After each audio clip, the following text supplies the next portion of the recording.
Good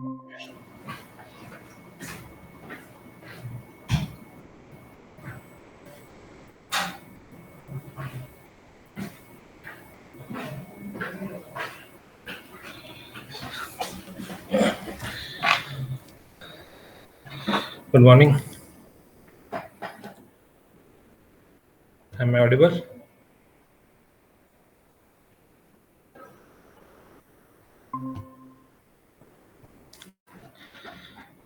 Am I audible, Bhumika?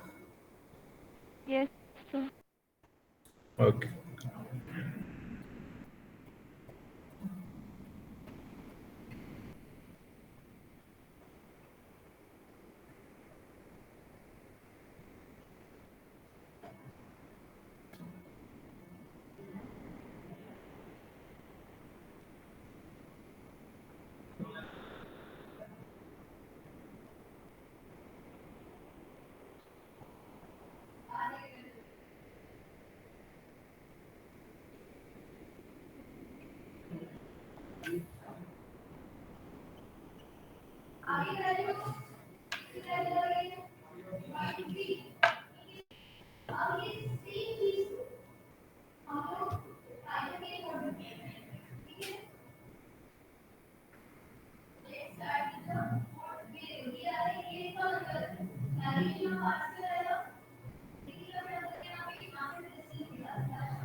We will start in 5 minutes.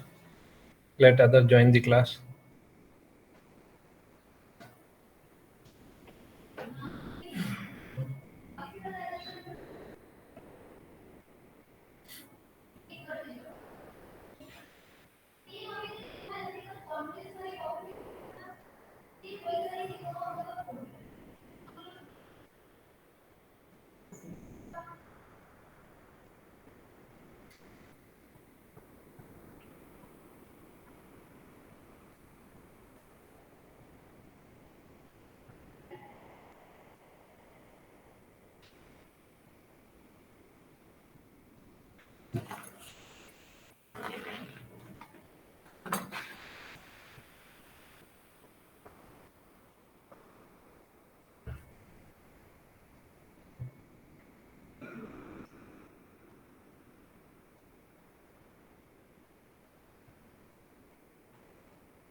We will start at 10:55. Till then, others are joining the class.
We will start at 10:55.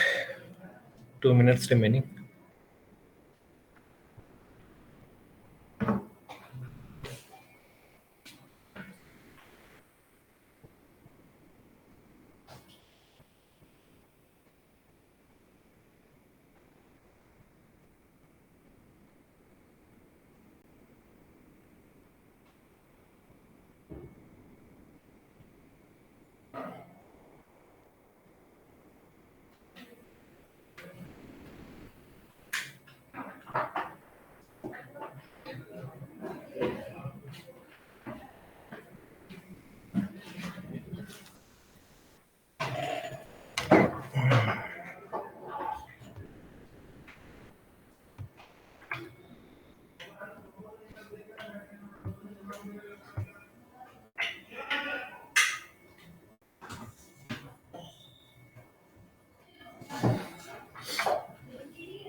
We will start in 1 minute.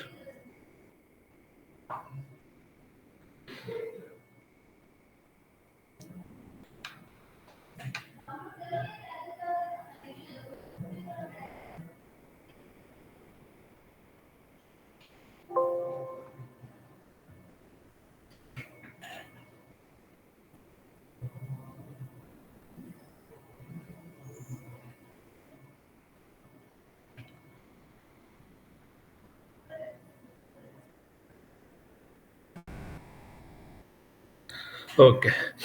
Good morning, everyone. Hope everyone is fine. Today we are going to start unit number 2 that deals with the network connectivity, communication protocol, and data transfer protocol. As we all know that the IoT, all the devices need to be connected to the internet so that they can perform operation and we can access them through remote location. Remote location पे access करने के लिए आपको networking आना चाहिए, तो networking के लिए हम लोग स्टार्ट करते हैं आईपी प्रोटोकॉल. तो आईपी प्रोटोकॉल नेटवर्क लेयर का प्रोटोकॉल है, layer 3 protocol, and you have already studied in the TCP IP and computer network, but still if you want to fight some competitive exam, the question come from this topic. अगर आप gate भी दे रहे हो तो इसका जो topic है fragmentation, उससे एक न्यूमेरिकल आता है, ठीक है. और आईपी से भी कुछ क्वेश्चन पूछता है, लेकिन ज़्यादातर जो न्यूमेरिकल आता है वो आईपी सबनेटिंग से या फिर इसका फ्रेगमेंटेशन पार्ट है वहाँ से न्यूमेरिकल आता है. तो ये दो टॉपिक से न्यूमेरिकल आता ही है. तो अगर आप गेट का तैयारी कर रहे हो तो आप ध्यान से सुनिए, आपका सॉल्व हो जाएगा एक फ्रेगमेंटेशन वाला पार्ट. नेक्स्ट क्लास में हम लोग सबनेटिंग वाला न्यूमेरिकल सॉल्व करेंगे, ठीक है. तो स्टार्ट करते हैं हम लोग आईपी प्रोटोकॉल.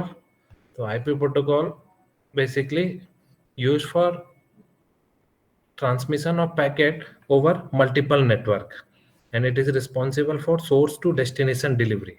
इसका मतलब है कि एक डिवाइस मेरे लैपटॉप से किसी और सर्वर पे या किसी और लैपटॉप पे आपको अगर डेटा भेजना है तो उसके लिए आपको कनेक्टिविटी करना पड़ेगा, और कनेक्टिविटी करोगे तो आपको डेटा भेजने के लिए आईपी प्रोटोकॉल का जरूरत पड़ेगा। ठीक है, तो सोर्स टू डेस्टिनेशन डिलीवरी के लिए रिस्पॉन्सिबल है ओवर मल्टीपल नेटवर्क, बहुत सारे नेटवर्क के थ्रू होके जाएगा ये। ठीक है, तो स्लाइड देख लीजिए। पहला पॉइंट था जो अभी हम लोग डिस्कस किए, मल्टीपल नेटवर्क के अक्रॉस हम लोग सोर्स टू डेस्टिनेशन डिलीवरी करने के लिए यूज करते हैं। ठीक है, second point is it is unreliable and connectionless datagram protocol. Unreliable and connectionless बोलने का मतलब ये एरर कंट्रोल नहीं करेगा। अनरिलायबल मतलब मैं कुछ भी भेजा हूं उसका एक्नॉलेजमेंट नहीं आएगा कि मैं रिसीव कर लिया हूं। ठीक है, रिलायबिलिटी के लिए हम लोग उसको एक्नॉलेजमेंट भेजते हैं कि मेरा पैकेट रिसीव हो गया है। अगर मैं ऐसा नहीं कर पा रहा हूँ, एक्नॉलेजमेंट नहीं भेज रहा हूँ, इसका मतलब वो अनरिलायबल हो गया। ठीक है, और कनेक्शन लेस भी होगा तभी हम लोग, क्योंकि कनेक्शन लेस बोलने का मतलब है कि सोर्स टू डेस्टिनेशन एक कनेक्शन एस्टेब्लिश करना पड़ेगा, तो कोई कनेक्शन एस्टेब्लिश नहीं करेंगे हम लोग इस प्रोटोकॉल में, और हम लोग कोई भी एक्नॉलेजमेंट नहीं भेजेंगे। तो एक्नॉलेजमेंट नहीं भेज रहे हैं, that means it is unreliable. ठीक है, रिलायबिलिटी के लिए अगर मैं कुछ मैसेज भेजा हूं और वो उसका रिप्लाई होता है कि I have receive the message, that means it is reliable. तो क्योंकि मैं जो भेजा हूँ वो रिसीव कर लिया, उसका एक्नॉलेजमेंट मिल गया, मेरे को पता चल गया कि मैं जो भी भेजा था वो रिसीव हो गया, तो रिलायबल हो गया। ठीक है, कनेक्शन लेस बोलने का मतलब हम लोग कोई कनेक्शन एस्टेब्लिश नहीं कर रहे हैं। तो कनेक्शन एस्टेब्लिश करने से क्या हो जाता है, हम लोग रिसोर्स रिजर्व कर लेते हैं कि हम लोग अब इतना रिसोर्स, इतना बैंडविड्थ हम लोग को रिक्वायर होगा डेटा भेजने के लिए, तो हम लोग रिसोर्स को रिजर्व नहीं कर रहे हैं, इसलिए ये कनेक्शन लेस है। और कोई एक्नॉलेजमेंट नहीं भेज रहे हैं कि आपका डेटा सक्सेसफुली रिसीव हो गया है, that is why it is called unreliable. ठीक है, नेक्स्ट है it is best effort delivery service. तो बेस्ट एफर्ट डिलीवरी सर्विस बोलने का मतलब ये अपने तरफ से पूरा कोशिश करेगा कि आपका पैकेट जो है वो सक्सेसफुली रिसीव हो जाए। ठीक है, बेस्ट एफर्ट करेगा कि आपका पैकेट सक्सेसफुली रिसीव हो जाए, लेकिन ये कोई भी एरर कंट्रोल और फ्लो कंट्रोल नहीं करेगा। ठीक है, एरर कंट्रोल और फ्लो कंट्रोल बोलने का मतलब कुछ एक पैकेट में भेजा हूँ वो लॉस्ट हो गया है तो रीट्रांसमिट करने के लिए भेज रहा हूँ, ये एरर कंट्रोल हो गया। फ्लो कंट्रोल हो गया मतलब ज़्यादा स्पीड से मैं डेटा भेज रहा हूँ तो उसको वापस कम स्पीड करना है, या फिर उसका वो बढ़ जा रहा है, कैपेसिटी उसका फुल होने लग रहा है, तो ये सब फ्लो कंट्रोल का पार्ट है। तो ये best effort delivery service provide करेगा, कोई एरर कंट्रोल नहीं करेगा, कोई फ्लो कंट्रोल नहीं करेगा। हाँ, एक चीज करता है, ये एरर डिटेक्शन जरूर करता है। तो कहाँ पे एरर डिटेक्शन करेगा और कैसे करेगा उसको अभी हम लोग देखेंगे जब उसका फ्रेम फॉर्मेट डिस्कस करेंगे। तो यहाँ पे जो पैकेट होता है नेटवर्क लेयर में, आईपी प्रोटोकॉल जो पैकेट यूज करता है उसको हम लोग डेटाग्राम बोलते हैं। ठीक है, और डेटाग्राम का दो पार्ट होता है, एक तो हेडर लगाएंगे और एक जो डेटा है जो मैं सेंड कर रहा हूँ वो मेरा डेटा रहेगा, उसके ऊपर मैं कुछ एक्स्ट्रा हेडर लगाऊंगा विच इज कॉल्ड पेलोड, वो मेरा हेडर ऐड होगा। तो डेटा का दो पार्ट होगा डेटाग्राम का, हेडर एंड डेटा। ठीक है, दो टाइप्स के होते हैं, IPv4 एंड IPv6। तो अभी हम लोग डिस्कस करेंगे IPv4 और उसका फ्रेम फॉर्मेट। तो आईपी प्रोटोकॉल में किसी को डाउट है? आईपी प्रोटोकॉल जो हम लोग देखें, इसका काम है सोर्स टू डेस्टिनेशन डिलीवरी करने के लिए बहुत सारे नेटवर्क से होके आपका पैकेट एक लैपटॉप से दूसरे लैपटॉप पे या दूसरे किसी सर्वर पे या दूसरे किसी मशीन पे पहुंचाना है। ठीक है, और ये अनरिलायबल है, कोई एक्नॉलेजमेंट नहीं आएगा, कनेक्शन लेस है, कोई रिसोर्स रिजर्व करके नहीं रखेंगे कि हमको इतना रिसोर्स चाहिए भेजने के लिए, इसलिए कनेक्शन लेस भी है। बेस्ट एफर्ट डिलीवरी सर्विस है, पूरा कोशिश करेगा पहुंचाने का, लेकिन एरर कंट्रोल फ्लो कंट्रोल नहीं करेगा, सिर्फ एरर डिटेक्शन करेगा। ठीक है, तो ये हमारा आईपी प्रोटोकॉल था। तो अभी हम लोग जो डिस्कस करेंगे वो है IPv4, उसका फ्रेम फॉर्मेट से हम लोग स्टार्ट करते हैं। ठीक है, तो देखिए यहाँ पे जो पहला फील्ड दिख रहा है वर्जन, वर्जन 4 बिट का है। ठीक है, तो ये पहला ही फील्ड जो है वो वर्जन रखा है। वर्जन क्यों रख लिया पहला ही फील्ड? कुछ और फील्ड भी रख सकते थे हम लोग, वर्जन ही पहला फील्ड क्यों रखे? वर्जन तो सबको समझ में आ रहा है कौन सा वर्जन है, IPv4 है या IPv6।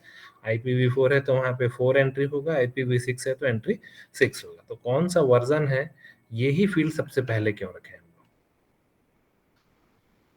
हम लोग एचलेन को भी पहले रख सकते थे, तो एचलेन नहीं रखे हैं हम लोग, वर्जन रखे हैं। क्यों रखे हैं वर्जन हम लोग?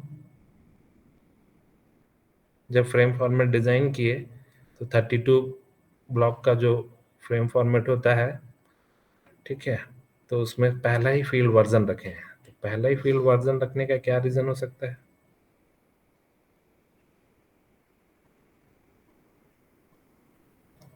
किसी को idea why we are taking version as the first field?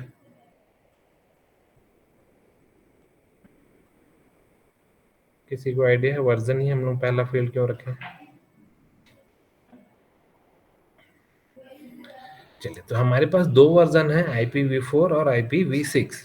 तो अगर मैं पहला ही फील्ड वर्जन नहीं रखूंगा तो मेरे को पता नहीं चलेगा कि कौन सा वर्जन का है। तो वर्जन 4 रखने का मतलब अब जो भी फ्रेम फॉर्मेट आगे मैं जो रीड करूंगा वो क्या होगा मेरे को पता चल जाएगा।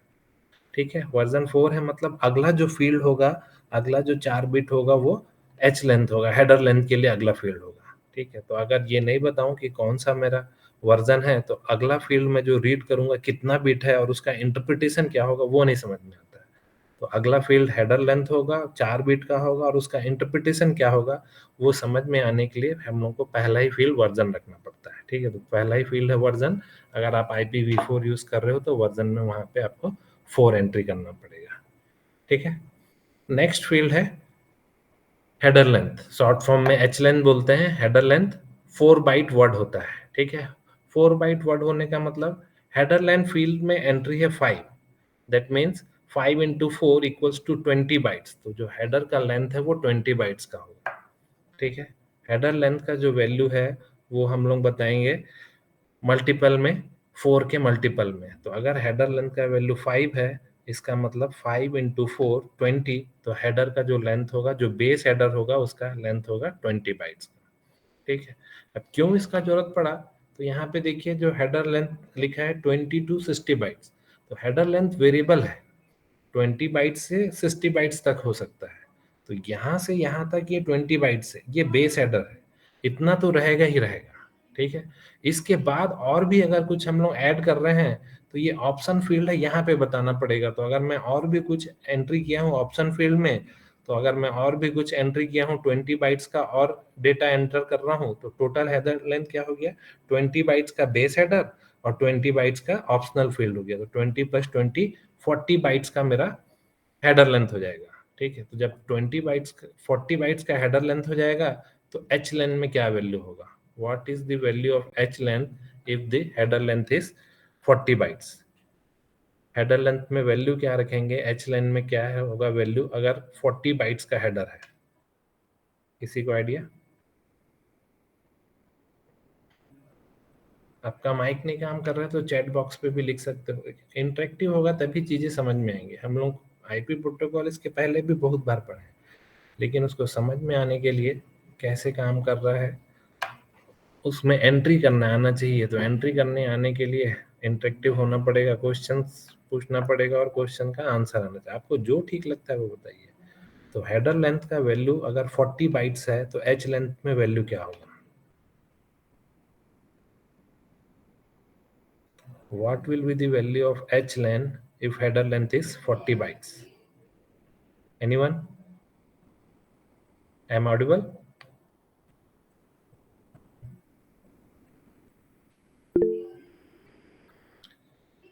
10। क्रिस चोपड़ा बोल रहा है 10, तो सही है उसका आंसर।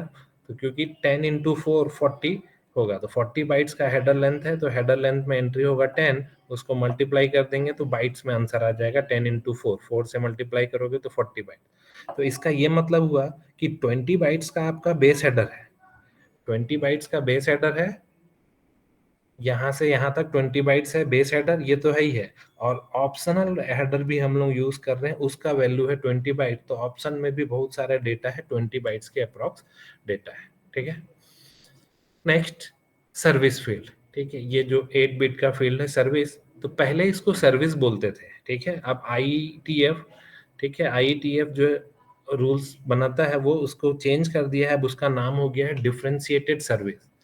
पहले के बुक में ये सर्विस लिखा होता था, अब इसका नाम हो गया है डिफरेंशिएटेड सर्विस, क्योंकि हम लोग कुछ मॉडिफिकेशन करते रहते हैं, कुछ अपग्रेडेशन। तो यहाँ पे अपग्रेडेशन किए हैं, सर्विस फील्ड को मॉडिफाई करके डिफरेंशिएटेड सर्विस बता दिए। ठीक है, अभी हम लोग सर्विस फील्ड नहीं बोलते हैं, इसका नाम हो गया है डिफरेंशिएटेड सर्विस। तो डिफरेंशिएटेड सर्विस हम लोग इसको इसलिए यूज करते हैं कि आप कुछ डेटा को प्रायोरिटी देना चाहते हो, इसको पहले ट्रीट करना है या अर्जेंट बेसिस पे इसको सेंड करना है, उस केस में हम लोग उसमें एंट्री करते हैं। फॉर एग्जांपल मैं VoIP यूज कर रहा हूँ, वॉइस ओवर IP, मतलब मैं व्हाट्सएप में वॉइस कॉल किया हूँ, ठीक है। तो जब व्हाट्सएप में मैं वॉइस कॉल किया हूँ, VoIP यूज कर रहा हूँ, तो मेरा जो वॉइस कॉल है उसको अब डिले नहीं हो सकता, ठीक है, क्योंकि मैं कुछ बोल रहा हूँ वो कंटिन्यूअसली एक टाइम पे सेंड होते रहना चाहिए, ज्यादा का डिले उसमें हम लोग नहीं प्रोवाइड कर सकते। तो अब मेरे को इसमें प्रायोरिटी सेट करना पड़ेगा, तो डिफरेंशिएटेड फील्ड में कुछ वैल्यू सेट कर दूंगा और ये बताऊंगा कि ये वॉइस डेटा है, इसमें डिले नहीं होना चाहिए, तो जो भी राउटर इस पैकेट को रिसीव करेगा वो इसको पहले सेंड करने का कोशिश करेगा, ठीक है। तो जो भी राउटर इसको रिसीव किया है तो उसके बेस पे वो पहले सेंड करेगा। तो बेसिकली हम लोग प्रायोरिटी असाइन करना चाहते हैं कि ये अर्जेंट डेटा है, तो उसमें वैल्यू सेट कर दिए हैं, इसको आपको पहले सेंड करना है। तो जब भी इसमें वैल्यू सेट होगा, राउटर उसको अर्जेंट बेस पे ट्रीट करेगा और पहले उसको आगे फॉरवर्ड करेगा। उसके लिए हम लोग यूज करते हैं सर्विस फील्ड, ठीक है। यहाँ तक किसी को डाउट? डिफरेंशिएटेड सर्विस समझ में आया सबको? प्रायोरिटी सेट करने के लिए हम लोग यूज कर रहे हैं, ठीक है। Next is total length. Total length किसका लेंथ बता रहा है? ये टोटल लेंथ जो यहाँ पे जो फील्ड दिया है टोटल लेंथ, ये किसका लेंथ बता रहा है? टोटल लेंथ, टोटल लेंथ किसका बताएगा? वो सिर्फ हेडर का बताएगा कि हेडर के साथ डेटा दोनों का बताएगा? टोटल लेंथ फील्ड में जो वैल्यू है, ठीक है, सपोज टोटल लेंथ फील्ड में वैल्यू है 220, तो हेडर प्लस डेटा, ठीक है, संस्कृति। तो हेडर प्लस डेटा मतलब समझ में आया? तो 20 बाइट्स का हेडर है और 200 बाइट्स का डेटा है, ठीक है। अगर मैं एज्यूम कर रहा हूँ कि 20 बाइट्स का हेडर है और 220 उसमें वैल्यू बता रहा है, that means 200 is data size and header size is 20। तो ये हम लोग कैलकुलेट करते हैं डेटा साइज निकालने के लिए। डेटा साइज निकालने के लिए कैसे कैलकुलेट करते हैं? नेक्स्ट स्लाइड में आपको दिखाता हूँ। डेटा का साइज क्या होगा वो कैलकुलेट करना है हम लोगों को, तो उसके लिए हम लोग यूज करते हैं ये, ठीक है। तो मैं आपको बता दिया हूँ कि हेडर का साइज 20 बाइट्स है और इसमें जो लेंथ का वैल्यू दिया है वो 520 दिया है, ठीक है। तो 520 टोटल लेंथ का वैल्यू है और हेडर साइज है 20, तो 500 माइनस 520 माइनस 20 कर देंगे तो आपको टोटल लेंथ मिल जाएगा, ठीक है। तो ये 500 टोटल लेंथ है, हेडर लेंथ है 20, तो 500 माइनस 20 लेंथ ऑफ डेटा क्या हो गया? 480 बाइट्स का। तो ये जो हेडर है ये 20 बाइट्स का है, यहाँ पे 500 बाइट्स का डेटा है, टोटल साइज क्या हो गया? 500 प्लस 20, 520 बाइट्स का डेटा साइज हो जाएगा अगर टोटल लेंथ प्रोवाइडेड है तो, ठीक है। तो टोटल लेंथ अभी के केस में 500 और हेडर लेंथ है 20, तो 500 माइनस 20 480 लेंथ ऑफ डेटा हो जाएगा। तो ये जो टोटल साइज दिया है वो है 500 दिया है और हेडर का साइज दिया है 20, 500 माइनस 20 इक्वल्स टू 480, डेटा का साइज 480 हो गया, ठीक है। तो हम लोग मैक्सिमम डेटा कितना सेंड कर सकते हैं? तो मैक्सिमम डेटा क्या है? ये 16 बिट का फील्ड है, तो 2 का पावर 16, ठीक है, 2 का पावर 16 हो जाएगा 65536, इतना हो जाएगा। -1, -1 क्योंकि मेरा काउंटर जीरो से शुरू हो रहा है, तो यहाँ पे अगर मैं जीरो लिख दूंगा तो 0 बाइट्स ऑफ डेटा है। तो अगर मैं मैक्सिमम लिखूंगा तो 2 का पावर 16 -1, इसका मतलब 65535 इतना डेटा मैं सेंड कर सकता हूँ। तो मेरा जो बाइट्स में जो डेटा सेंड होगा उसका वैल्यू है 65535। मैक्सिमम डेटा का साइज इतना ही हो पाएगा, इससे ज्यादा का डेटा साइज हम लोग कभी भी सेंड नहीं कर पाएंगे, ठीक है। इसमें माइनस होगा हेडर का लेंथ, तो हेडर लेंथ जो भी होगा उसको आपको यहाँ पे माइनस करने के लिए यूज करना पड़ेगा, तो टोटल लेंथ हम लोग कैलकुलेट कर पाएंगे। तो मैक्सिमम साइज यहाँ हम लोग निकाल के बता दिए हैं कि इतना ही हम लोग मैक्सिमम डेटा एक बार में सेंड कर सकते हैं इंक्लूडिंग हेडर, ठीक है। नेक्स्ट फील्ड इज आइडेंटिफिकेशन, ठीक है। तो ये नीचे ये जो तीनों लाइन दिख रहा है, identification, flag and fragment offset, ये जो तीनों फील्ड है ये हम लोग फ्रेगमेंटेशन के लिए यूज करते हैं, ठीक है।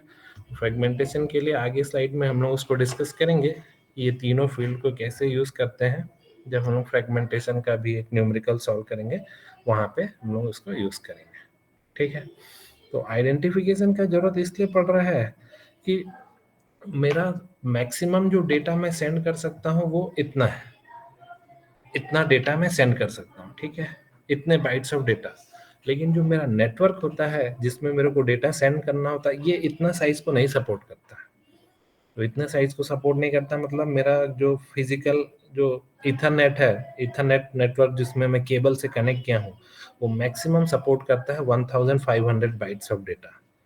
ठीक, अब मैं इतना भेज सकता हूँ, लेकिन अब इतना मैं भेज सकता हूँ, लेकिन मेरा नेटवर्क सपोर्ट नहीं करेगा इतना भेजने के लिए, तो इससे मेरे को कम भेजना पड़ेगा। तो मैं क्या डेटा भेज रहा हूँ उसको अब आइडेंटिफाई करना पड़ेगा। तो आइडेंटिफाई करने के लिए हम लोग को आइडेंटिफिकेशन फील्ड का जरूरत पड़ेगा। तो ये हम लोग नेक्स्ट पार्ट में उसको डिस्कस करेंगे जब हम लोग फ्रेगमेंटेशन को सॉल्व करने। तो ये जो तीनों दिख रहा है, identification, fragmentation and fragment offset, इसको हम लोग यूज करते हैं फ्रेगमेंटेशन के लिए। आगे डिस्कस करेंगे, ठीक है। जब न्यूमेरिकल सॉल्व करेंगे तो वहाँ पे वैल्यू, क्योंकि एग्जाम्पल से ही समझ में आएगा कि वहाँ पे वैल्यू क्या है और कैसे उसको यूज करना है, ठीक है। Next field is time to live. तो ये जो टाइम टू लिव है, इससे क्या समझ में आता है? टाइम टू लिव फील्ड, इसका जरूरत क्या पड़ी है? किसी को आइडिया है टाइम टू लिव इसका जरूरत क्यों पड़ी है? टाइम टू लिव फील्ड का anyone having idea of time to live field?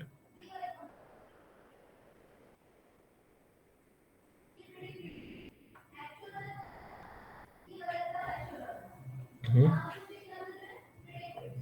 किसी को आइडिया है time to live? anyone? I'm audible?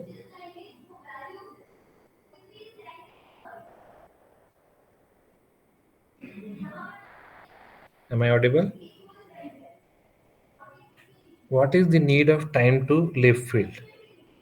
Okay, किसी को idea time to live field का जरूरत क्यों पड़ी है?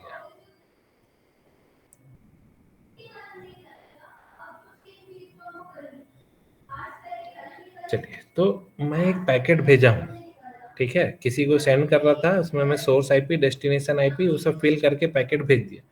देखिए वही पैकेट वापस घूम के मेरे पास आ गया। अब उसको मैं फिर से भेज दूंगा, तो ऐसे क्या होगा, वो पैकेट अब इनफाइनाइट टाइम के लिए नेटवर्क में घूमता रहेगा। ठीक है, एक ही पैकेट में बार बार नेटवर्क में घुमा रहा हूँ, तो एक ही पैकेट जब बार बार नेटवर्क में घूम रहा है, लूप बन गया है, वही पैकेट को मैं बार बार आगे फॉरवर्ड कर रहा हूँ, तो वो नहीं करना है हमको। तो अगर मैं एक ही पैकेट को बार बार फॉरवर्ड करूंगा तो नेटवर्क में कंजेशन बढ़ा दूंगा और लोड भी बढ़ने लगेगा। तो उसको एलिमिनेट करने के लिए हम लोग टाइम टू फील्ड लीव करते हैं, टाइम टू लिव फील्ड को यूज करते हैं, ठीक है। तो एक्चुअल में हम लोग वहाँ पे टाइम एंट्री करने के लिए उसको प्लान किए थे कि टाइम एंट्री कर देंगे कि 40 मिली सेकेंड का टाइम रहेगा, 40 मिली सेकेंड के बाद वो पैकेट को डिस्कार्ड कर देंगे। नहीं तो क्या होगा, वो पैकेट फिर से मेरे पास आया, मैं फिर से भेज दूंगा। तो अब उसमें एक डाउन काउंटर लगा दिया हूँ, 40 मिली सेकेंड्स के बाद अब वो पैकेट आएगा तो अपने आप वो धीरे धीरे होके जीरो पे आ जाएगा। जैसे ही जीरो पे आ जाएगा तो राउटर उस पैकेट को डिस्कार्ड कर देता है, ठीक है। लेकिन जब हम लोग डिजाइन किए थे तब ये सोच के डिजाइन किए थे, लेकिन जब हम लोग देखे कि टाइम पे सिंक्रोनाइज करना जितने भी राउटर है ये बहुत मुश्किल हो रहा था। अब सभी राउटर को टाइम पे सिंक्रोनाइज करके रखना है, तो सभी राउटर को टाइम पे सिंक्रोनाइज नहीं कर पा रहे थे हम लोग। तो हम लोग को समझ में आया कि भाई टाइम पे सिंक्रोनाइजेशन नहीं हो पाएगा, तो उसके जगह पे अब हम लोग क्या यूज करने लगे, हॉप काउंट। तो हॉप काउंट यूज करने लगे हैं। तो जनरली हम लोग उसमें वैल्यू डालते हैं 64। तो हम लोग ये एज्यूम कर लेते हैं कि मेरा जो पैकेट है वो 64 नेटवर्क के थ्रू होके जाएगा, मैक्सिमम जो है 64 नेटवर्क के थ्रू जाएगा, उसके बाद उसको आगे हम लोग नहीं भेजेंगे। तो हम लोग ये एज्यूम करके भी अब चलने लगे हैं कि जो भी मैं पैकेट भेजूंगा वो 64 नेटवर्क के अंदर ही उसको रिसीव करना है, ठीक है। मतलब मैं यहाँ से अपने किसी फ्रेंड को बॉम्बे में अगर मेल कर रहा हूँ, तो ये जो पैकेट जाएगा उसमें मैं 64 डिफॉल्ट वैल्यू एंटर कर देता हूँ, तो 64 नेटवर्क के थ्रू होके जाएगा। तो हर नेटवर्क में जब वो पहुंचेगा तो जब अगला राउटर उसको आगे फॉरवर्ड करता है तो उसको डिक्रीमेंट कर देता है, 64 से 63 कर देगा। अगला राउटर उसको रिसीव करेगा, 63 से 62 कर देगा, 61 कर देगा, ऐसे करके अब हम लोग ये मान के चल रहे हैं कि 64 हॉप काउंट के अंदर उस पैकेट को रिसीव हो जाना चाहिए। तो उसके अंदर ही वो रिसीव हो जाएगा, और अगर नहीं रिसीव होता है तो ये पैकेट 64 नेटवर्क तक जाएगा, उसके बाद ऑटोमेटिकली ये पैकेट डिस्कार्ड हो जाएगा। तो ये जो लूप होता है उसको सॉल्व करने के लिए कि एक ही पैकेट को हम लोग बार बार सेंड कर रहे हैं, ये नहीं करना पड़े, ठीक है, तो उसके लिए हम लोग इसको डिजाइन किया। तो मैक्सिमम हम लोग ये मान के ही चल रहे हैं कि 64 हॉप्स के लिए वो विजिट करेगा, उसके बाद वो पैकेट ऑटोमेटिकली डिस्कार्ड हो जाएगा।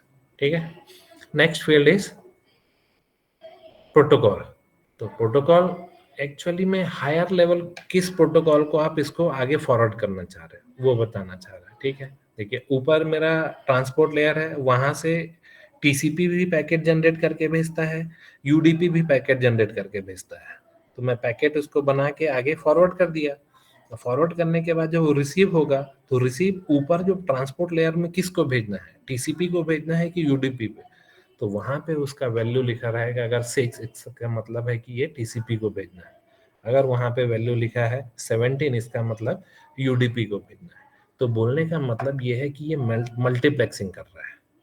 ठीक है, मल्टीप्लेक्सिंग कर रहा है मतलब उधर से टीसीपी यूडीपी कुछ और भी पैकेट आ रहा है, सपोज वो सब पैकेट का कुछ प्रोटोकॉल नंबर हम लोग असाइन कर दे रहे हैं, तो उसके बेस पे वो मल्टीप्लेक्स हो जाएगा। इधर जब नेटवर्क लेयर पे आएगा तो वो पैकेट जनरेट करके भेजते जाएगा, उधर जब रिसीव होगा तो इसी को टीसीपी में भेजना है, इसको यूडीपी पे भेजना है, ऐसे करके हम लोग उसको डिफ्रेंशिएट कर देंगे। तो अगर सिंपल लैंग्वेज में देखा जाए तो मल्टीप्लेक्सिंग एंड डीमल्टीप्लेक्सिंग करने के लिए यूज कर रहे हैं कि टीसीपी का डेटा आ रहा है तो 6 डाल के भेजेंगे, यूडीपी का आएगा तो 17 डाल के, और भी किसी नेटवर्क का प्रोटोकॉल का आ रहा होगा ट्रांसपोर्ट लेयर से, तो उसका वैल्यू हम लोग वहां पे फिल करके आगे उसको फॉरवर्ड कर देते हैं। ठीक है, नेक्स्ट फील्ड इज चेकसम। तो चेकसम यूज करते हैं हम लोग एरर डिटेक्शन के लिए। ठीक है, तो चेकसम मतलब जितने भी डेटा हैं उन सबको सम करेंगे, एक एक ग्रुप बना लेते हैं 8 बाइट या 16 का ऐसे बिट्स का ग्रुप, उन सबको ऐड करेंगे। ऐड करने के बाद जो टोटल आता है उसको कॉम्प्लीमेंट कर देंगे। कॉम्प्लीमेंट करने के बाद उसको डेटा के साथ सेंड कर देते हैं। तो जब रिसीवर रिसीव करता है तो सबको ऐड करता है, तो जब सबको ऐड करता है उसका कॉम्प्लीमेंट निकालता है तो 0000 आंसर आता है। ठीक है, तो सम का कॉम्प्लीमेंट 0 हो जाएगा, 1 का कॉम्प्लीमेंट 0 है, तो आंसर अगर 00 आ रहा है मतलब कहीं पे भी एरर नहीं है। तो ये जो चेकसम है हम लोग पूरे डेटा पे अप्लाई करेंगे कि सिर्फ हेडर पे अप्लाई करेंगे? चेकसम जो हम लोग कर रहे हैं एरर डिटेक्शन के लिए, ये पूरे डेटा पे कर रहे हैं कि सिर्फ हेडर पे ही कर रहे हैं? We are applying checksum only on header और ऑन द होल डेटा। तो उसमें लिखा ही है कि हेडर के लिए, तो हेडर के लिए ही क्यों कर रहे हैं, पूरे डेटा के लिए क्यों नहीं चेकसम कर रहे हैं? किसी को आइडिया होगा why we are applying checksum only to the header not to the whole data? सिर्फ हेडर में ही चेकसम कर रहे हैं हम लोग, पूरे डेटा में नहीं करेंगे चेकसम। एरर डिटेक्शन सिर्फ हेडर का ही कर रहे हैं। किसी को आइडिया होगा कि सिर्फ हेडर का ही एरर डिटेक्शन क्यों किए हम लोग? हम्म, किसी को आइडिया?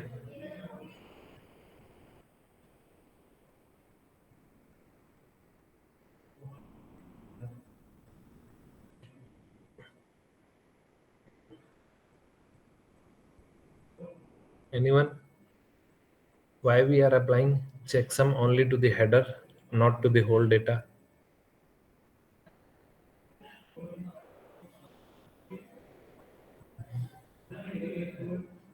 Am I audible?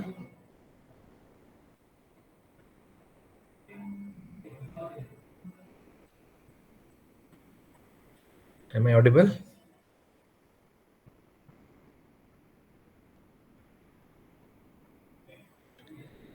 तो सिर्फ चेकसम पे इसलिए अप्लाई कर रहे हैं कि प्रोसेसिंग फास्ट हो। देखिए मैं पैकेट भेजा अगले राउटर को,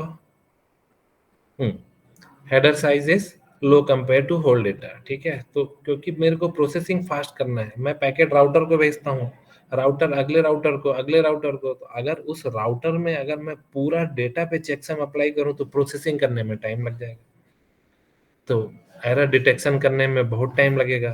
तो बार बार फिर रिट्रांसमिट करना पड़ेगा हम लोग को, बार बार पूरे डेटा में एरर अगर हो रहा है तो मेन तो हम लोग मान के चलते हैं कि एरर नहीं होगा, एरर फ्री होता है हमारा नेटवर्क, ऐसा एज्यूम करके चलते हैं। कभी कभी एरर हो भी जाता है, लेकिन प्रोसेसिंग को रिड्यूस करने के लिए सिर्फ हेडर को ही हम लोग चेकसम करेंगे। तो अब जो राउटर को रिसीव हुआ सिर्फ हेडर में चेकसम अप्लाई करेगा, ओके बोल के आगे फॉरवर्ड कर देगा, फिर वो रिसीव करेगा, ओके बोल के आगे फॉरवर्ड कर देगा। ठीक है, तो हेडर पे चेकसम कराने से प्रोसेसिंग फास्ट हो जाएगा, पूरे डेटा में प्रोसेसिंग करेंगे तो बहुत टाइम लगेगा। तो हम लोग फास्ट डेटा ट्रांसमिट करना चाह रहे हैं, इसलिए हम लोग सिर्फ हेडर पे ही चेकसम अप्लाई कर रहे हैं। ठीक है, तो नेक्स्ट जो हमारा बच गया था जो फ्रेगमेंट के साथ यूज होता है वो है आइडेंटिफिकेशन फील्ड। तो आइडेंटिफिकेशन बेसिकली एक नंबर होता है जो राउटर असाइन करता है कि अभी ये कितना पैकेट भेज दिया। सपोज मैं 10 पैकेट सेंड किया हूँ, ठीक है, तो 10 पैकेट सेंड किया हूँ, तो पहला पैकेट है कि दूसरा है कि तीसरा है कि चौथा है, तो वो उस नंबर से आइडेंटिफाई होता है कि ये पहला, दूसरा, तीसरा, चौथा पैकेट है। ठीक है, अब ये आइडेंटिफिकेशन फ्रेगमेंटेशन में इसलिए जरूरी हो जाता है कि मैं एक पैकेट भेजा हूँ, उसका सपोज आइडेंटिफिकेशन नंबर है 6545। ठीक, अब उसको मैं दो पार्ट में फ्रेगमेंट किया हूँ, तो दो पार्ट में फ्रेगमेंट किया हूँ, तो किसको किया हूँ वो मेरे को पता होना चाहिए। तो 6545 जो पैकेट का नंबर था उसका ही दो फ्रेगमेंट, तो वो जो दोनों फ्रेगमेंट होगा उसमें आइडेंटिफिकेशन नंबर अब सेम हो, जिससे ये समझ में आ जाएगा कि ये इसी फ्रेगमेंट का इस आइडेंटिफाइड जो पैकेट था उसका ही फ्रेगमेंट है। ठीक है, तो 6545 एक पैकेट है, उसको मैं किसी नेटवर्क में भेज रहा हूँ जो उतना सपोर्ट नहीं कर रहा जितना मेरा डेटा साइज है। डेटा साइज में 6355 इतना कुछ डेटा भेज पा रहा था, 2 का पावर 16 इतना डेटा भेज सकता था, लेकिन मेरा नेटवर्क जो है वो बोल रहा है कि नहीं भाई मैं सिर्फ 900 बाइट्स ही भेज पाऊंगा।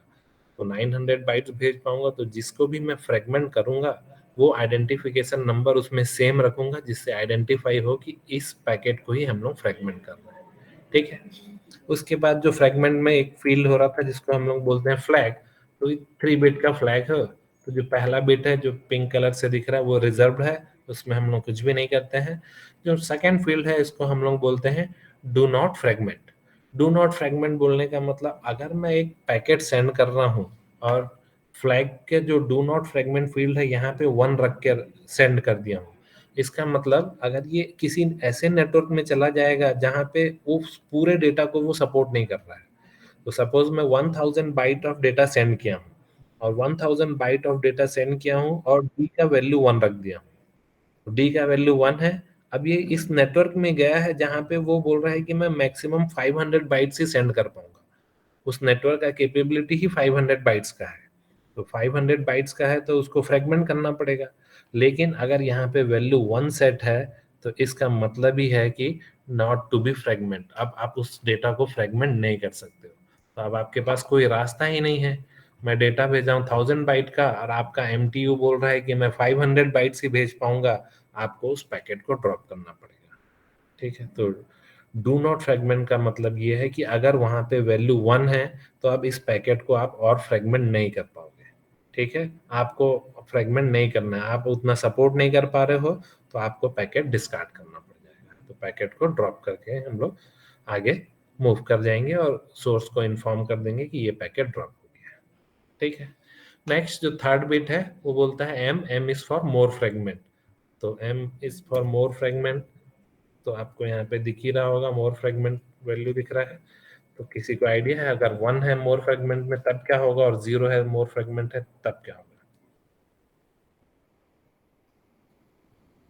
मोर फ्रेगमेंट में वैल्यू 1 है तब क्या होगा, मोर फ्रेगमेंट में वैल्यू 0 है तब क्या होगा?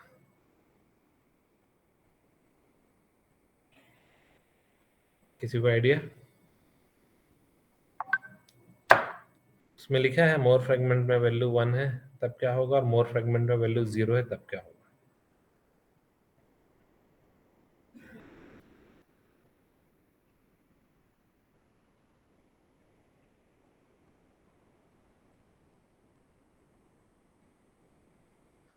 किसी को आइडिया? हम्म,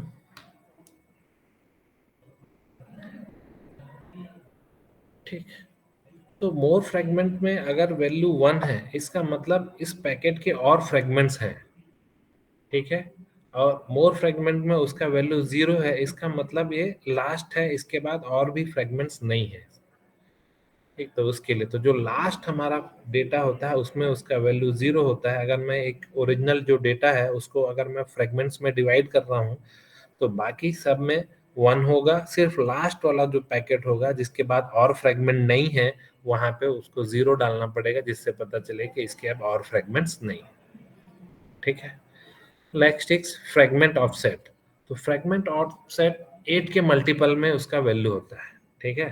तो 8 के वैल्यू मल्टीपल में वैल्यू होता है, वो ये बताएगा कि जो आप डेटा भेज रहे हो उसका जो पहला जो सेगमेंट है या पहला जो बाइट है उसका जो वैल्यू होगा वो वैल्यू वहां पे हम लोग फिल करते हैं। तो एक एग्जांपल से देखते हैं कि वहां पे क्या वैल्यू फिल करते हैं, तो जिससे समझ में आ जाएगा। लेकिन वो एग्जांपल सॉल्व करने से पहले ये एक क्वेश्चन है, ठीक है। दिख रहा है सबको क्वेश्चन? ये हमारा क्वेश्चन है। अब यहाँ पे हमको इसको देख के वैल्यूज फिल करना है। ये मेरा क्वेश्चन है, draw the header format of IPv4 datagram.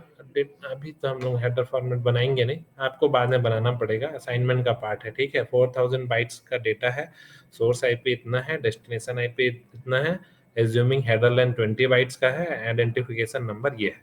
तो अब बताइए वर्जन फील्ड पे क्या वैल्यू एंटर होगा। यहाँ पे जो हम लोग हमारा फ्रेम फॉर्मेट था, फ्रेम फॉर्मेट में जो वर्जन फील्ड है वहाँ पे वैल्यू क्या होगा। यहाँ पे जो हमारे पास ये फ्रेम फॉर्मेट दिख रहा है, इसमें वर्जन फील्ड पे वैल्यू क्या होगा। तो फ्रेम फॉर्मेट आप स्क्रीनशॉट लेके रख लीजिए और यहाँ पे देख के वैल्यू बताते हैं ये वर्जन फील्ड पे वैल्यू क्या होगा। ये अब न्यूमेरिकल एक छोटा सा सॉल्व कर रहे हैं जिससे समझ में आए कि आईपी हेडर काम कैसे करता है। तो बताइए anyone, what will be the value of version field. Question दिख रहा है आपको स्क्रीन पे? What will be the value of version field?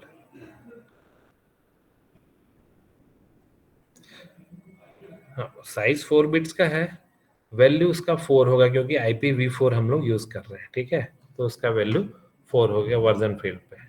Next, header length. तो एच लेंथ जो है हमारे पास है, यहाँ पे उसका वैल्यू क्या होगा। एच लेंथ जो हेडर लेंथ होगा, यहाँ पे वैल्यू क्या रखेंगे। एच लेंथ ये भी 4 बिट का फील्ड है, यहाँ पे वैल्यू क्या होगा। एच लेंथ पे 4, क्योंकि 20 बाइट्स का 4 नहीं होगा, 5 होगा, क्योंकि 20 बाइट्स का मेरा हेडर है। तो 20 बाइट्स का हेडर है मतलब 5 इंटू 4 करना पड़ेगा। तो 5 इंटू 4 इक्वल्स टू 20। आपको दिया है कि 20 बाइट्स का हेडर है, इसका मतलब आंसर उसका 5 होगा। हेडर लेंथ पे वैल्यू 5 होगा, ठीक है। 5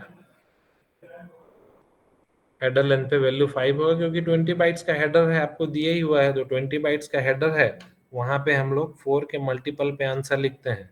तो 5 इंटू 4 20 होगा, तो हेडर लेंथ में वैल्यू उसका 5 होगा, ठीक है। टोटल लेंथ, तो बताइए टोटल लेंथ में क्या वैल्यू होगा।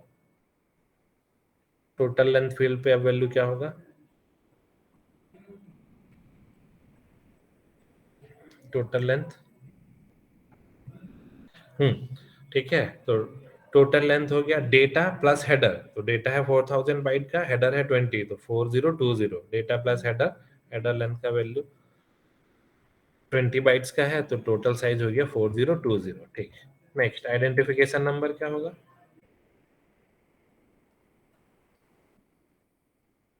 आइडेंटिफिकेशन में क्या वैल्यू होगा।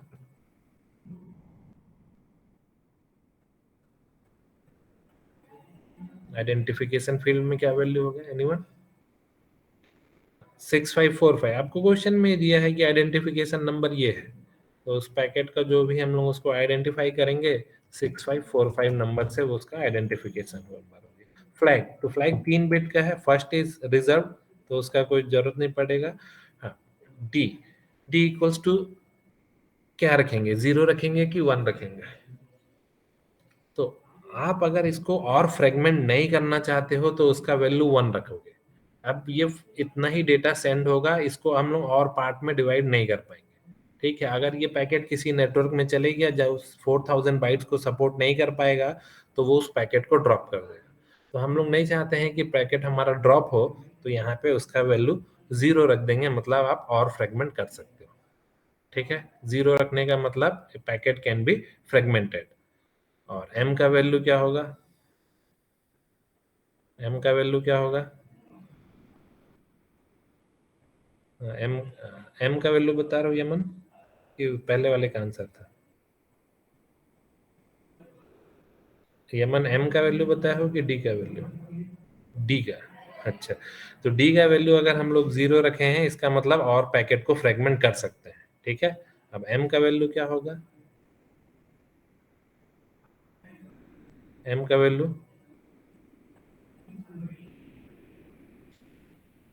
M is for more fragment, M का वैल्यू क्या होगा?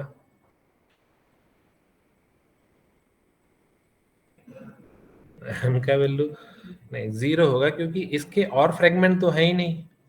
ये एक ही पैकेट है, एक ही पैकेट है, इसके और फ्रेगमेंट नहीं है। तो अगर इसके और फ्रेगमेंट नहीं है, देन m इक्वल्स टू 0।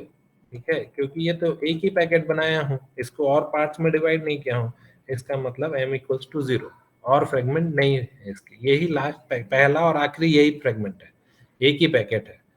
तो अगर इसके और पार्ट्स में डिवाइड कर दूं, तब जब फ्रेगमेंट करूंगा तब लास्ट वाले में 0 रखना पड़ेगा, बाकी सब में 1 रखना पड़ेगा। ठीक है, तो अभी क्योंकि ये एक ही पैकेट है, इसके और तो फ्रेगमेंट है ही नहीं, तो m का वैल्यू 0 होगा। Next, next fragment offset. तो फ्रेगमेंट ऑफसेट बोलता है कि जो पहला जो बाइट है उसका सीक्वेंस नंबर डालिए। तो 4000 बाइट्स में भेज रहा हूँ, तो पहला बाइट जो होगा उसका सीक्वेंस नंबर 0 ही होगा, तो उसका सीक्वेंस नंबर 000। ठीक है, पहले बाइट का सीक्वेंस नंबर 000 है, तो पहले बाइट का नंबर ही ऑफसेट वैल्यू होता है। तो अब क्योंकि एक ही पैकेट है, 4000 बाइट्स भेज रहा हूँ, उसका पहला बाइट 0 से ही शुरू होगा, तो उसका सीक्वेंस नंबर 000 ही होगा। टीटीएल का वैल्यू क्या होगा? Time to live, TTL, TTL. और कोई जो आंसर दे चुका है उसको छोड़ के और कोई आंसर दीजिए। टीटीएल का वैल्यू, अब जो नहीं भी दिया है वो भी दे सकता है। टीटीएल का वैल्यू बताइए क्या है? Time to live by default कितना रखेंगे हम उसको?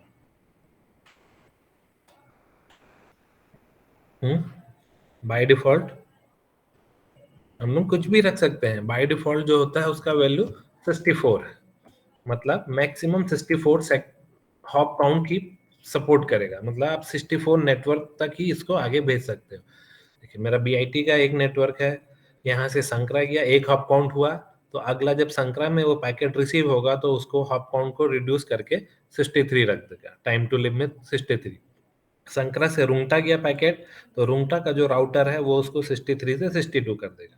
रुंगटा से फिर जीसी रायपुर गया, वो उसको 61 कर देगा, ऐसे डिक्रीमेंट करते रहेंगे। ठीक है, तो सपोज मैं कोरबा भेज रहा हूँ, तो जो डिक्रीमेंट होते होते 59 पे कोरबा में पहुंच गया, तो पहुंच गया, रिसीव हो गया, सक्सेसफुली रिसीव हो गया। लेकिन अगर ये कोरबा नहीं पहुंचता, किसी और डायरेक्शन में ये मूव कर जाता है, तो किसी और डायरेक्शन में मूव करते गया है, तो 63 62 ऐसा, तो ये इनफाइनाइट लूप में चला जाएगा। तो ऐसा करते करते अब ये घूम के वापस मेरे पास आ गया, मैं फिर फॉरवर्ड कर दूंगा। तो ऐसा करते करते जब इसका 0 हो जाएगा, काउंटर का वैल्यू, टीटीएल का वैल्यू 0, ये पैकेट अब ऑटोमेटिकली डिस्कार्ड हो जाएगा। ठीक है, 64 डिफॉल्ट वैल्यू है, 64 इज डिफॉल्ट। अगर आप कुछ नहीं रख रहे हो तो डिफॉल्ट उसका वैल्यू 64 रह जाएगा।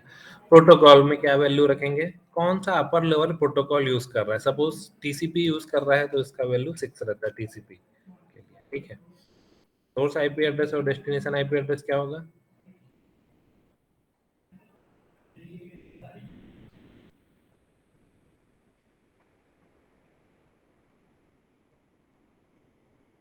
Source IP address, destination IP address.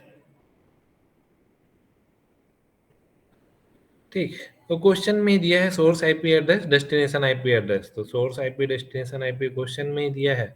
Source IP है 10.0.4.20 और डेस्टिनेशन आईपी है,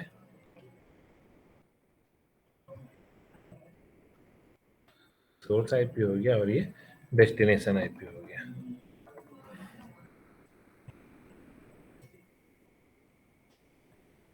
ठीक, तो अब इसमें कौन कौन सा फील्ड छूट गया है?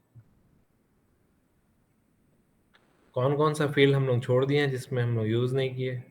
आईपी फ्रेम फॉर्मेट में इसमें कुछ फील्ड्स और भी होते हैं जो हम लोग यूज नहीं किए हैं, छोड़ दिए हैं, कौन कौन सा होगा?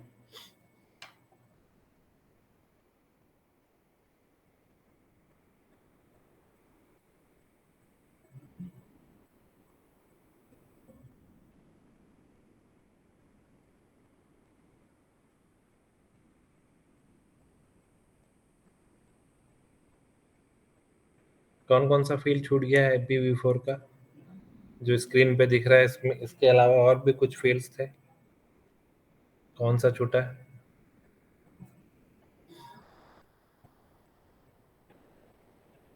चलिए, चेकसम छूटा और ऑप्शनल छूटा। ठीक है। तो चेकसम हम लोग इसमें कैलकुलेट नहीं कर पाएंगे डेटा का, इसलिए छोड़ दिया। और ऑप्शन फील्ड क्योंकि हम लोग यूज ही नहीं कर रहे हैं, डेटा मेरा जो हेडर साइज है 20 बाइट्स बता दिया है, बेस हेडर का साइज 20 बाइट्स है, तो हमको हेडर फील्ड का वैल्यू पता ही है। इसका मतलब नो ऑप्शन, ऑप्शन फील्ड में कुछ भी डेटा है ही नहीं, तो ऑप्शन फील्ड हम लोग यहाँ पे यूज नहीं कर रहे हैं। ठीक है। तो फ्रेगमेंटेशन समझने के लिए एक न्यूमेरिकल है, ये बोल रहा है कि नेक्स्ट न्यूमेरिकल है, देखिए ये आपके फोरजन के बुक में यही न्यूमेरिकल है। तो अभी हम लोग जो बनाए वो यही 400 बाइट्स का डेटा था, बाकी सब कुछ वही हम लोग यूज कर रहे हैं, ये 400 बाइट्स का डेटा है। ठीक है। तो ये ओरिजिनल जो डेटा है ये मेरे पीसी में ये बन के आया है। ठीक है। लेकिन जब मैं इसको अपने नेटवर्क में भेजने जाता हूँ तो मेरा नेटवर्क बोलता है कि मैं 4000 बाइट्स को सपोर्ट नहीं कर पाऊंगा। 4000 बाइट्स को सपोर्ट नहीं कर पाऊंगा बोल रहा है कि मैक्सिमम मैं इतना बाइट्स ही भेज पाऊंगा। ठीक है। 1420 बाइट्स ही भेज पाऊंगा। हम लोग अभी एक पैकेट बनाए, इतना बाइट्स का 4000 बाइट्स का डेटा सेंड करने के लिए एक आईपी हेडर बनाए, बन गया सब कुछ। जब मैं नेटवर्क में भेजने जाता हूँ तो बोलता है कि नहीं, ये इतना डेटा मैं सपोर्ट नहीं कर पाऊंगा, मेरे पास सिर्फ इतने का ही कैपेसिटी है, मैं 1420 बाइट्स ही डेटा को सेंड करने दूंगा। तो अब मेरे को डेटा को अब डिवाइड करना पड़ेगा। तो अब मैं कितना सेगमेंट बनाऊंगा इसका, या फिर कितना फ्रेगमेंट्स बनाऊंगा? तो 3 फ्रेगमेंट्स बनाना पड़ेगा। कैसे 3 फ्रेगमेंट बनेगा? तो 14,000 बाइट्स मेरे को सेंड करना था। ठीक है। अब बोल रहा है कि मेरा नेटवर्क जो सपोर्ट करेगा वो इतना ही सपोर्ट करेगा, 1420। तो 1420 में बोल रहा है कि 20 बाइट्स आपका हेडर है। तो 20 बाइट्स हर पैकेट में हेडर लगाना पड़ेगा, क्योंकि ये अनरिलायबल है। तो हर पैकेट को आइडेंटिफाई करने के लिए आपको सब में एक पैकेट में हेडर लगाना पड़ेगा। तो 20 बाइट्स का हेडर लगाना पड़ेगा। तो एक पैकेट जो भेजूंगा उसमें 1400 बाइट्स का डेटा भेजूंगा, दूसरा पैकेट भेजूंगा उसमें भी 1400। तो कितना हो जाएगा ये? 2800 बाइट्स भेज दिया मैं। तो 4000 में 2800 बाइट्स में सेंड कर दिया। और लास्ट में बचा कितना मेरे पास? तो लास्ट में मेरे पास 1200 बचा है, 1200 बाइट्स बचा है। तो जो मेरा लास्ट सेगमेंट होगा या लास्ट फ्रेगमेंट होगा उसमें 1200 बाइट्स को मैं सेंड करूंगा। तो 3 सेगमेंट बनाना पड़ेगा। पहले सेगमेंट में 1400 तक डेटा गया, दूसरे सेगमेंट में 2800 तक, और तीसरे सेगमेंट में जाएगा पूरा 4000 तक। ठीक है। लेकिन क्योंकि मैं 3 सेगमेंट बनाया हूं तो हर सेगमेंट में अब मेरे को 20 बाइट्स का हेडर लगाना पड़ेगा। तो ये 20 बाइट्स का हेडर हर सेगमेंट में मेरे को लगाना पड़ेगा। ठीक है। तो ये देखिए MTU बोल रहा है डेटा प्लस हेडर। तो डेटा 1400 का होगा, प्लस 20 बाइट्स का हेडर लगेगा, तो टोटल डेटा हम लोग जो भेजेंगे वो टोटल लेंथ में वैल्यू रहेगा 1420। इसमें डेटा और उसका पार्ट ये रहेगा। ठीक है। और टाइम हो गया है इसलिए अटेंडेंस ले लेते हैं, बाकी नेक्स्ट क्लास में उसको देखेंगे। ठीक है। मैं उसको प्रेजेंट कर रहा हूँ एक्सेल सीट, वहाँ पे अपना रोल नंबर देख के अटेंडेंस बोलते हैं। ये इसके आगे का पार्ट फिर हम लोग नेक्स्ट क्लास में डिस्कस करेंगे। ठीक है। किसी को डाउट होगा तो यहाँ पे चैट बॉक्स में क्वेश्चन लिख दीजिए।